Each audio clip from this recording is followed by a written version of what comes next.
My grandparents on both sides were Methodists. On one side, they were fairly active in the church their whole lives. My granddad even taught religion in high school, which I believe meant he taught Christianity. He would implore me to read Bible stories.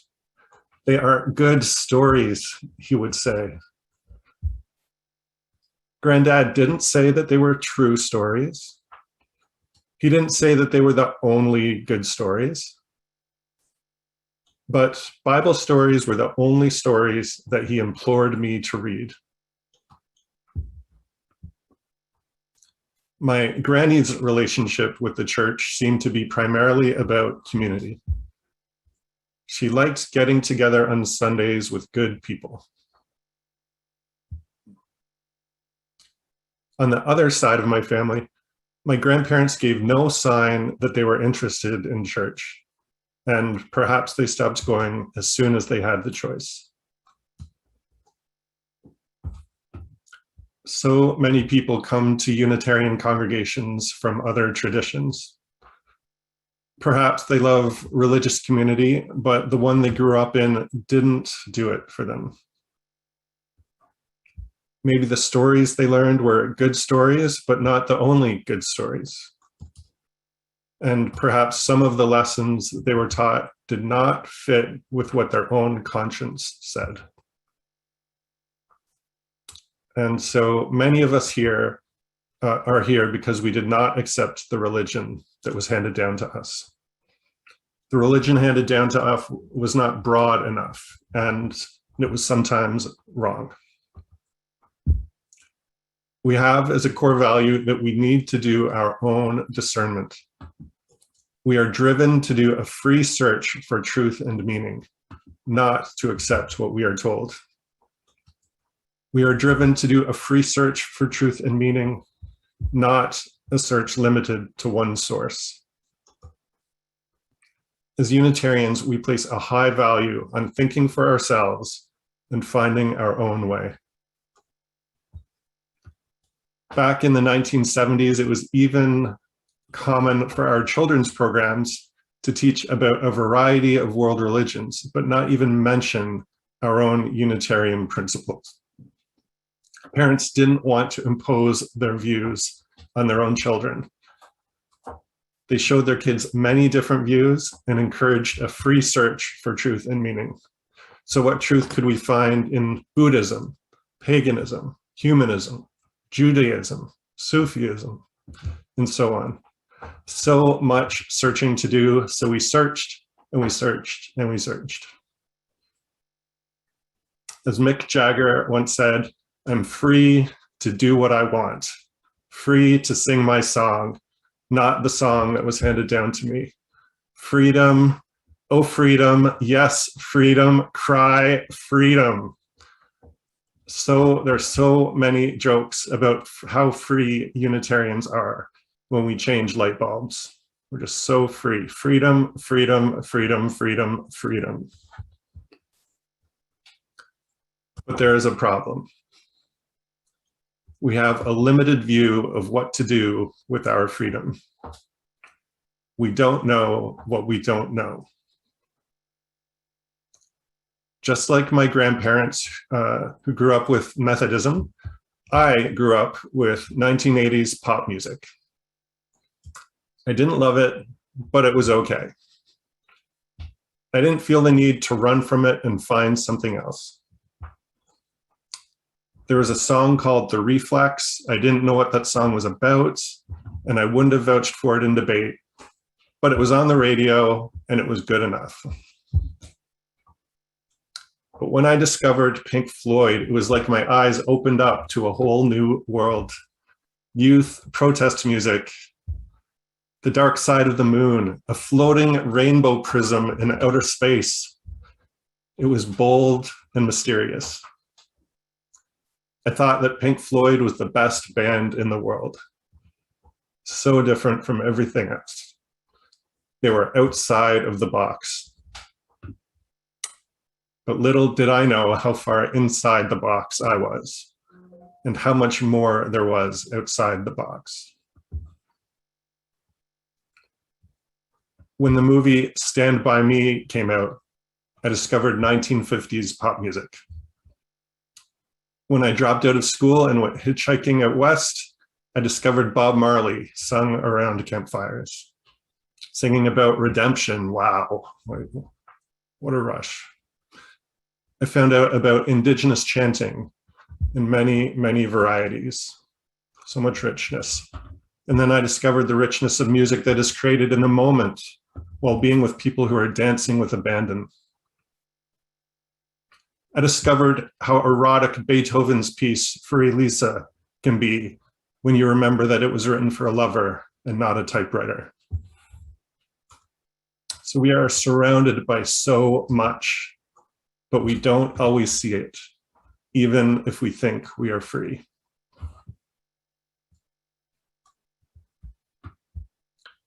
In the mid-1800s, Unitarian minister Theodore Parker said, "Look at the facts of the world. You see a continual and progressive triumph of the right." And by right, he meant the good. So you see a continual and progressive triumph of the right. I do not pretend to understand the moral universe. The arc is long, my eyes reach but little ways, but from what I see, I am sure it bends towards justice. So as far as Parker could see, things were getting better.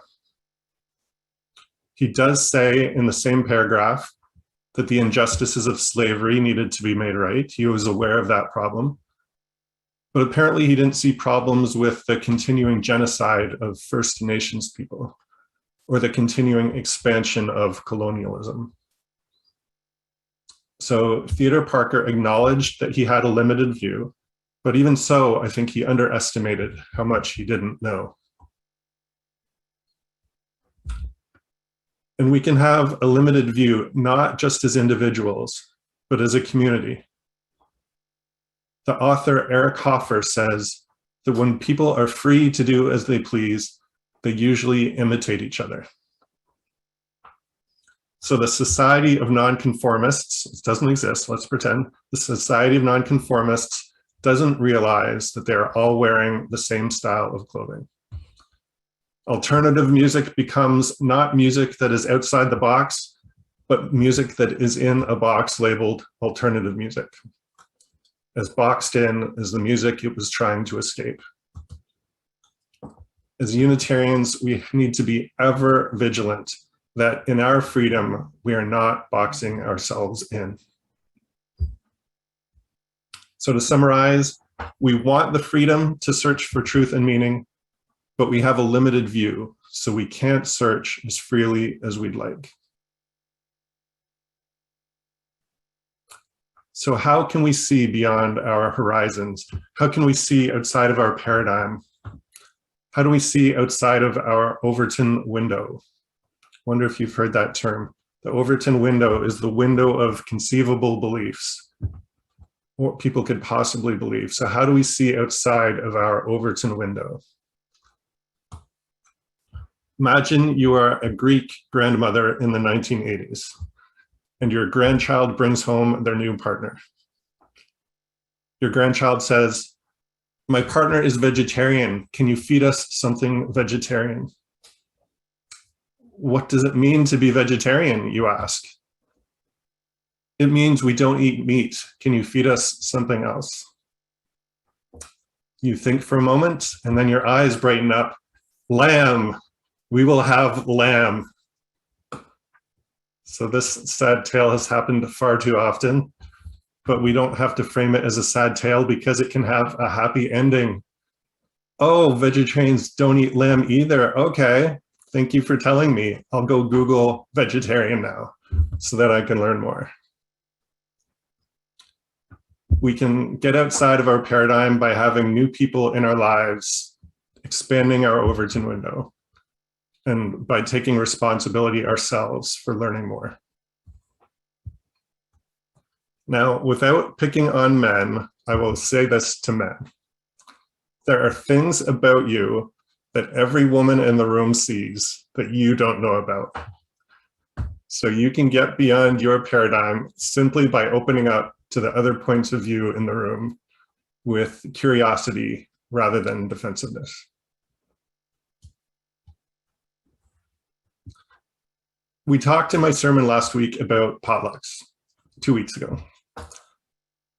Go to potlucks that were not made for you.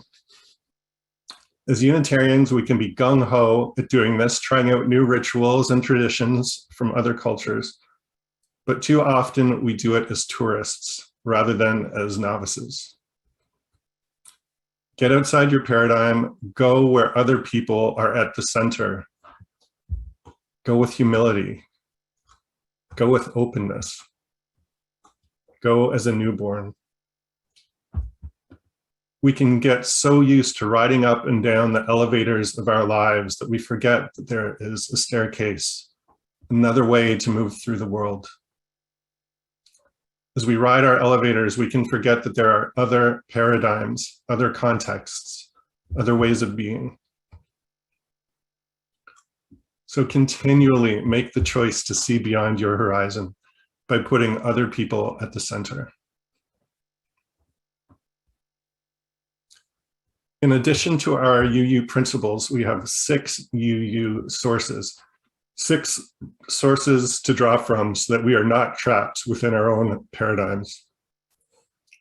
These sources include the universe itself, which we can experience with awe and wonder, words and deeds of prophetic people, world religions, humanist teachings, earth-centered ways of being. So many ways to expand our horizons. But these 6 sources, which are meant to challenge us, can become a source of comfort and familiarity. We commune with the universe. We quote Martin Luther King Jr.